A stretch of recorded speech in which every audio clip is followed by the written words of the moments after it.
Langley has quietly become one of Metro Vancouver's fastest growing cities, but is it actually one of the best places to live, or has the secret already gotten out? Today we're going past the real estate listings to find out what life here is actually like.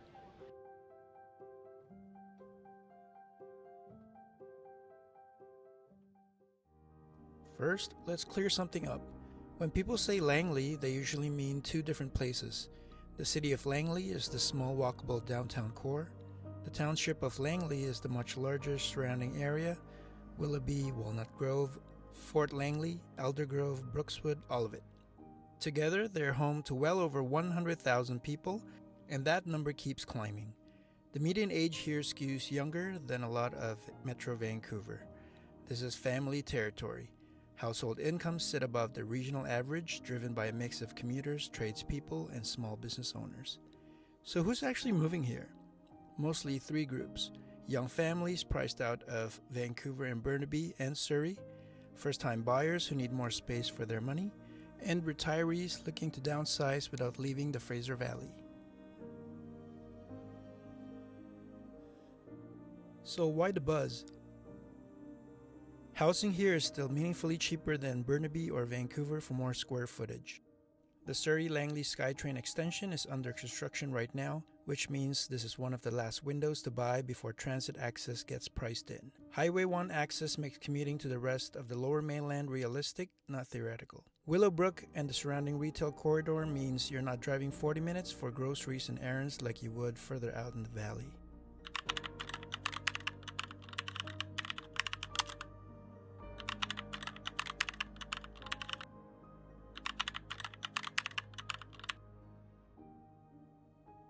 Here's the breakdown, neighborhood by neighborhood, who each one actually suits. Willoughby. Willoughby is the growth engine. New condos, new townhomes, young families, and it's walkable in a way most of the Fraser Valley isn't. If you want new construction and don't mind being surrounded by cranes for a few more years, this is it. Latimer. Right next door. Latimer is the master-planned newcomer.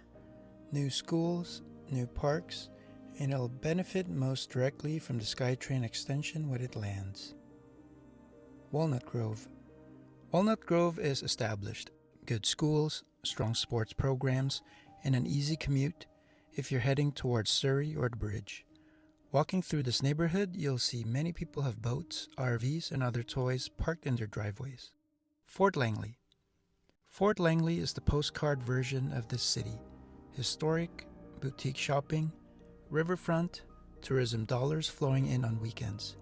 It's also the most expensive corner of Langley, and that premium is intentional. Brookswood.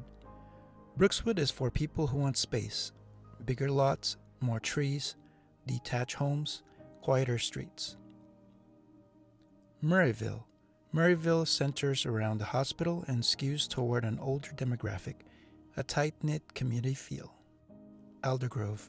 And Aldergrove is the affordability play: agricultural surroundings, lower price points, and growing interest as everything closer in gets more expensive. Daily life here is still largely car dependent. That's the honest answer. Highway 1 and the Golden Ears Bridge are your main arteries, and at peak hours they feel it. The bus network covers the basics, but isn't going to replace a car for most households. What changes everything is the Surrey-Langley SkyTrain extension.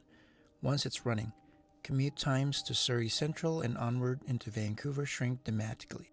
Until then, budget 45 minutes to an hour to downtown Vancouver, less to Burnaby or Surrey, and expect Abbotsford to feel like next door.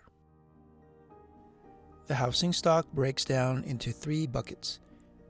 Detached homes, concentrated in Brookswood, Walnut Grove, and Fort Langley, for buyers who want land and don't mind the drive. Townhomes, the sweet spot for young families upgrading from a condo without jumping straight to a full detached price tag. And condos, almost entirely concentrated in Willoughby and Latimer, aimed at first-time buyers and investors betting on the SkyTrain timeline. The rental market here is tightening as more people get priced out of Surrey and Burnaby. That's good news if you're a landlord, less good if you're renting. Weekends here look like this: Willowbrook for shopping, a rotating list of craft breweries for the adults, farmers markets and trails for the families, and enough golf courses and horse country nearby that this doesn't feel like a city at all in some corners. It's not a nightlife destination, but it was never trying to be one. For families, this is really the whole pitch. Strong public schools, a handful of respected private options, community centers in every major neighborhood, and parks that are actually used, not just landscape for photos. Safety perception here is high. This is a place people move to specifically to raise kids, not despite having kids.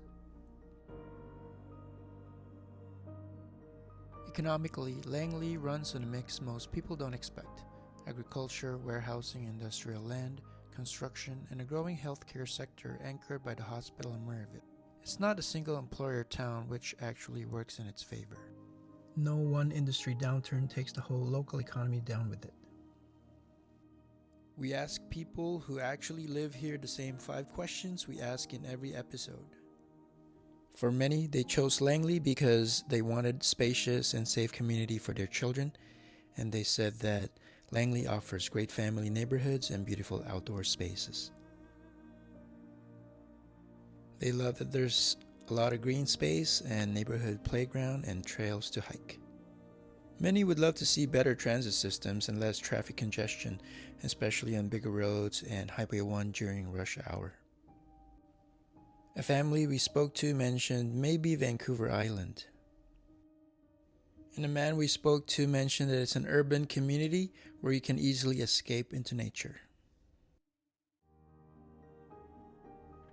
A few places most outsiders never hear about: Port Fort Trail along the river, Derby Reach and Campbell Valley Regional Parks, Sendell Gardens tucked behind downtown, and a rotating calendar of local farmers markets and seasonal festivals that give this place its actual personality, not the postcard version. No intelligence report is worth watching if it only tells you the good news. So here's the other side. Traffic is real, especially around the bridge and Highway 1 at peak hours. Development is happening fast enough that some corners of Langley feel like a permanent construction zone.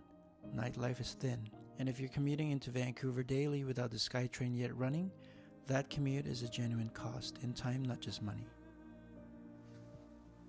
From an investment lens, and this is a lens, not a prediction, the themes worth watching are population growth that shows no sign of slowing, rail infrastructure spend in the form of the SkyTrain extension, commercial expansion following the residential wave, and rental demand that keeps climbing as the rest of Metro Vancouver prices out renters.